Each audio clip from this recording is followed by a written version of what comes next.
நாய்ங்க மனிதன் சாப்பிட்றத மிச்சம் மீதி கொடுக்கத்தான் சாப்பிடுங்க. கஞ்சி ஊற்றினா குடிக்குங்க. இன்றைக்கி நாய்ங்க எதனா சாப்பிடுதா? கஞ்சி ஊற்றி பாருங்கள். எங்கே பார்த்தாலும் பெடிகிரியை வாங்கி போடுறது, சிக்கன் காலங்களை வேஸ்ட்டு போகிறதெல்லாம் வாங்கி அதுங்களுக்கு தினமும் சிக்கனில் சோறு போடுறது. அப்புறம் எவனாவது கஞ்சி ஊற்றினா கஞ்சியாக அது குடிக்க மாட்டேங்குது. இதெல்லாம் யாருக்கு எடுத்து விட்றா? மனுஷங்க தான் எடுத்து விடுறது. ஒரு சிலர் நானும் கேர் பண்ணுறேன் நாய்ங்களை அப்படிங்கிற பேரில் அந்த மாதிரி பண்ணுறாங்க. அதனால தான் அதனோட குணங்கள்லாம் மாறுது. இதுக்கு முன்னாடி இருந்த நாய்ங்க இந்த மாதிரி இல்லையே, இப்போ தானே இப்படி மாறுது. இதில் வேறு நீயா நானால உட்காந்துக்கிட்டு பேசுகிற வார்த்தை எப்படி தெரியுமா?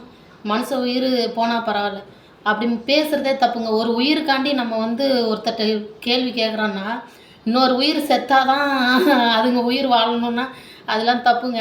இந்த உலகத்திலேயே மனிதன் உயிர் தான் அரிதானது, சிறந்தது. தெரிஞ்சுக்கிங்களா? ஒரு மனுஷனுக்குள்ளே இருக்கிறதும் உயிர் தான், வெளியே இருக்க மிருகங்களோட இருக்கிறதும் உயிர் தான். ஆனால் அந்த உயிருக்கு சிந்திக்கிற திறன் கிடையாது, சாதிக்கிற திறனும் கிடையாது, வாழ்வதற்கான திறனும் கிடையாது. ஆனால் மனுஷனுக்கு எல்லா திறனும் இருக்குது.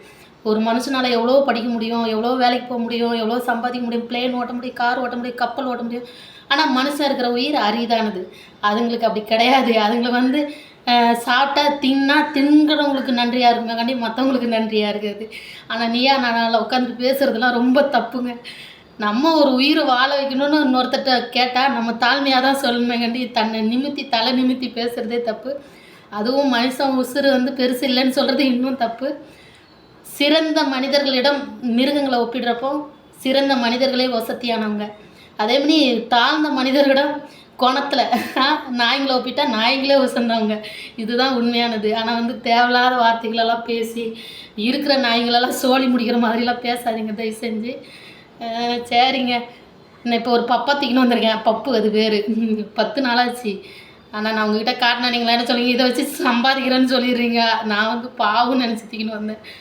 ஆரோக்கியமாக இருக்குது. சரிங்க, பாய்.